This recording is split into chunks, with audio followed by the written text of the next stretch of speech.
Righteous Fire Jugg is one of the most popular builds, then that's with good reason.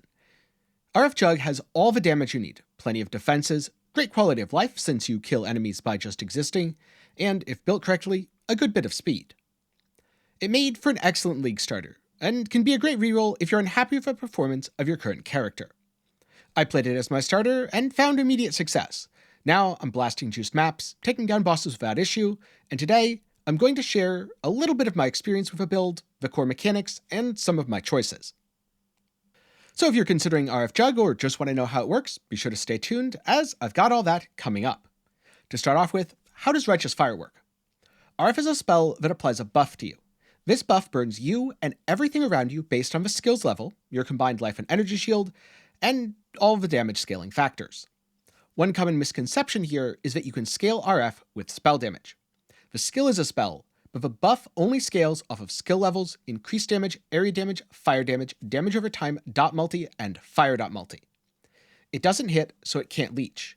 It doesn't hit, so it can't penetrate. And it doesn't hit, so it isn't scaled with spell damage. These are all things that are implicit to hits, just like critical strike damage. Because there aren't that many ways to scale RF, the build also uses Spiritual Aid, which says, increases and reductions to minion damage apply to your damage as well. You can think of this as the stat minions deal increased damage, also applying to both your RF and your fire trap. At exactly the same rate as increased damage or increased fire damage. Now because you're constantly burning, you need a significant amount of maximum fire resistance and good life recovery. This is usually found in the form of regeneration. So RF builds will use items like Sappho's Frame, Max Res Nodes on the Tree, Aegis Aurora, Rise of Phoenix, or Purity of Fire to be able to survive their own damage. And they're often played on ascendancies like Inquisitor and Juggernaut who have access to great inbuilt recovery. But then, why is the Jugg version nearly unkillable? In short, armor, and being able to apply it to almost all the damage you take. Your life regeneration takes care of most of the dots you encounter, but this build has 100,000 armor, which makes it really tanky against Fizz. Normally, that's all armor does, Fizz hits. Unbreakable applies 8% of your armor to elemental damage taken from hits, and the Armor and Energy Shield Mastery applies 10% of armor to chaos damage taken from hits as well. But this defensive puzzle requires one more piece, and that is Divine Flesh. Something that on its face seems really bad. Why would you want to take half of your elemental damage as chaos when you're only going to have 80% chaos res, but almost 86% fire res? Doesn't that mean you take more damage? Well, sure, at least in terms of dots. But this also means that you get to double dip on your armor application. Since if you take a hit, half will be taken as elemental, where 8% of your armor is applied, and half will be taken as chaos, where 10% of your armor is applied. Not only is more of your armor being applied to the hit, but because it's being broken up into two smaller hits, your armor is even more effective.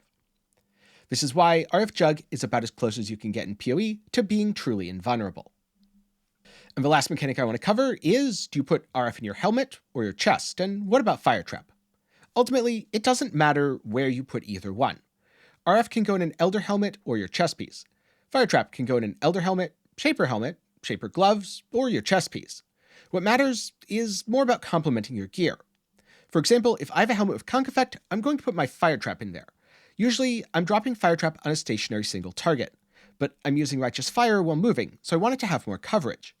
If my gloves have Trap and Mind damage, well, Righteous Fire isn't a Trap or Mind skill, so I'm definitely putting Fire Trap in there.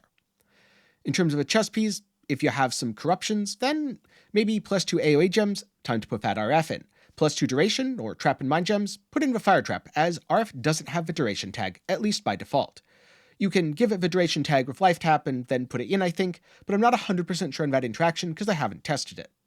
So right now, I'm using RF in my chest and Fire Trap in my helmet, but this could change in the future. Now that I've covered the basics of a build and how it works, let's get into the gearing and some of my choices. So first up, my weapon. It can be a scepter or a wand, and you want a combination of the following: +1 fire skill gems, +1 all skill gems, fire damage over time multiplier, damage over time multiplier, fire damage, minion damage, or burning damage. The +1 gems are of course your best scaler, dot multi is your second best, and the increases to damage your third. A very basic wand might have 2 of those stats. A better one like mine should have at least 3, and a truly great one will have 4 or 5. On your Crucible tree, aim for dot damage, minion damage, fire dot multi. Stats like that, maybe even intelligence or dex.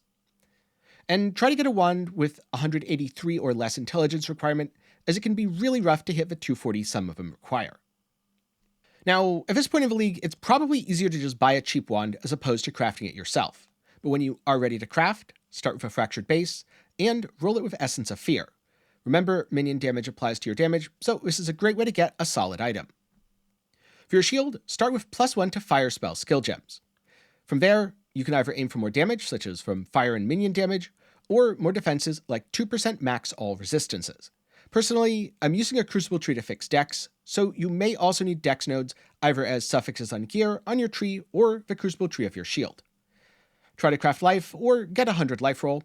Either way, it should be pretty good, and there's a lot of flexibility in the shield slot. Right now, I even have an open suffix and could easily recraft this for either more damage or more defenses.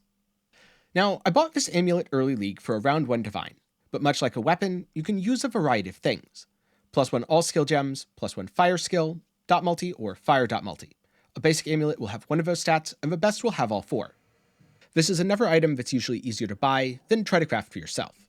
On the other hand, gloves are quite easy to craft. They should have life, resistances, maybe some chaos res, life regen, or regen rate. You can even get dex here if you need. And something like this is very simple to craft with ROG. If you want to know more about ROG crafting, be sure to check out my recent video on how to craft with ROG and then maybe make yourself a pair of these gloves. Or you can always put up a live search and try to buy them. Personally, I ended up buying these because I wanted the 800 plus armor, though if you don't need as much armor, it's really easy to craft this, like I mentioned before. Next up, I crafted my ring by purchasing the fractured base and rolling it with Essence of Insanity. It's really easy to craft a basic life res ring using ROG or to just purchase one on trade. If you do want to craft something for yourself, I suggest an amethyst base that has fractured life, roll it with Essence of Insanity, until you get attributes or resistances, again, whatever you really need. And then for my other ring, I'm using Death Rush, at least most of the time. When bossing, I do switch to another ring, but generally I wouldn't suggest having the ring swap since it's quite expensive for very little impact. Death Rush is great because adrenaline increases your speed, your defenses, and your damage. Plus, recovering 4% of life on kill allows you to run some really annoying map mods. The Chaos Res is nice since you definitely need to cap with Divine Flesh, and overall, it's a really solid item that's very well-rounded. Speaking of really solid, well-rounded items, it's hard to say no to Brass Dome. Sure, you could use a rare, but +5 max Ellie res, 4000 armor and crit immunity, you're really not beating that on a budget. This is especially effective because Juggs get double armor from chest piece. Another item that packs a big punch from a price is Legacy of Fury. Sure, once you've obtained Orieth's End, you could swap your boots to a rare, but Legacy of Fury offers a lot of damage and greatly boosts your clear. It's a key early item that's commonly dropped by the Maven. Scorching Rares gives a pretty nice DPS bump, and burning nearby enemies on kill provides much needed explosions. With this, clear is absolutely much better. It's a night and day difference putting it on in mapping versus not having it. Now for my belt and helmet, the crafting process was a little bit more involved. For now it's safe to say, you want life, chaos resistance, and then life regen, Ellie res, or flask nodes on your belt. On your helmet, you want the horror mod for 30% more elemental damage, plus socketed gems are supported by conk effect or burning damage. Maybe trap and mine if you're getting really spicy. But if you want to know more about how to craft these items, or how I made what I'm wearing, then you should get subscribed because I'm going to be detailing that in an upcoming video. Now, like I mentioned before, I am using the Orieth's End Flask for clear, and oh boy does it feel good. But a better option for bosses is either Progenesis or Taste of Hate depending on your budget. This flask is far from needed. It does feel great, but I'd only buy it if you have everything else. Right now, I'm using a Watcher's Eye with Malevolence Dot Multi and Determination Armor. You definitely want to aim for Malevolence Dot Multi for damage, and then you want a defensive mod for the second. Something like Determination Armor, Fizz Reduction or Block, Vitality, Life Recovery or Life Regeneration, or Purity of Elements Fizz taken as or Chaos Res. Any of these are good, and you should definitely shop around rather than overpay. Now from here, this is the passive tree and clusters that I have. My goal is to get life, max res, armor, fire damage, and fire dot multi. In particular, pay attention to the spot for Glorious Vanity, since you can get 3 notables with very little travel. The very large Thread of Hope also lets you hit a lot of high-value nodes, things like Spiritual Aid, Amplify, Discipline and Training, and maybe something from your Glorious Vanity. Overall, this tree shouldn't look that different from any other RF Jugg. Now, if you want to follow along with my build, the easiest way to do so is via my profile. That way, you get to see updates as I make them. But if you want a POV, Well, the easiest way to find it is hopping into my Discord. Read the rules, react to give yourself a community and notification roles, then head over to the build link archive. Or of course, you can pause the video and copy the link that's on screen right now. Either way works, but the Discord will potentially have a more up-to-date version. And so with that said, was Righteous Fire Jugg a good League starter choice? Yes, absolutely. It's easily one of the strongest builds in Crucible League. Now, no build in PoE is truly invincible, and RF Jugg does have a few Achilles heels when it comes to map mods. You can overcome them by using Death Rush, but minus max, no regen, and less life recovery rate are pure misery, so I suggest skipping them. Also, be careful of the Alter mod with reduced life recovery rate per endurance charge. That one's very problematic as well. In terms of farming, a geared RF Jugg can do most strategies, but he thrives at anything well suited to an indoor layout.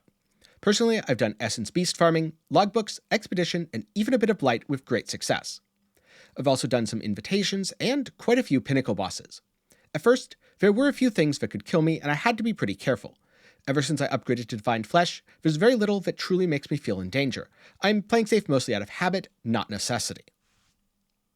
And so, what's next? I plan to upgrade a few weaker pieces of gear, maybe drop Purity of Elements for Storm Shroud, and get even more damage via Skitterbots. Plus, I do want to try Aspect of Carnage, though I'm concerned it's going to make me a little too squishy.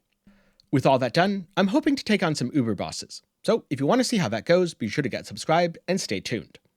Thus far, the build has truly been a blast. With Death Rush, Shield Charge, and Frostblink, mapping is snappy and responsive, especially once I added Oriath's End, so any pack I touch instantly explodes. And the single target feels great as well. Sure, it's not the highest on paper, but it's more than enough to take down bosses quickly and smoothly. I think some of the misconceptions about low single target come down to both a lack of investment and a lack of investment into damage. I could have 150,000 armor and 6k life right now, but at that point, I'd barely be killing anything.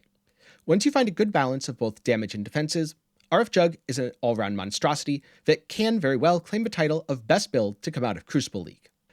If you want to know more about the build, maybe check out my Day 3 version. I also have a video detailing some tips and tricks that helped me gear up early. Or if you have any questions about RF, Pox has a great wiki where he answers most of them. Sure, a lot of those things aren't specific to my build, but also a lot of them are because there's only so many ways to build RF, and I think most of my choices aren't that dissimilar from his. But what do you think? Does RF Jugg look up your alley? Are you happy with your League starter? Be sure to let me know down in the comments below. And of course, before I go, a special thanks to my patrons and channel members for the continued support. For as low as $1 a month, you can help make videos just like this one possible. Link will be down in the description. If you're looking for something else to watch, then be sure to check out my video on rod crafting, RF Jugg tips and tricks, Day 3 version, or if it's already out, the crafting guide that I just mentioned before. You can also go with the recommendation that's on screen right now if none of those appeal to you. But with that said, good luck if you try the build, I hope you learned something, and I hope to see you again sometime soon.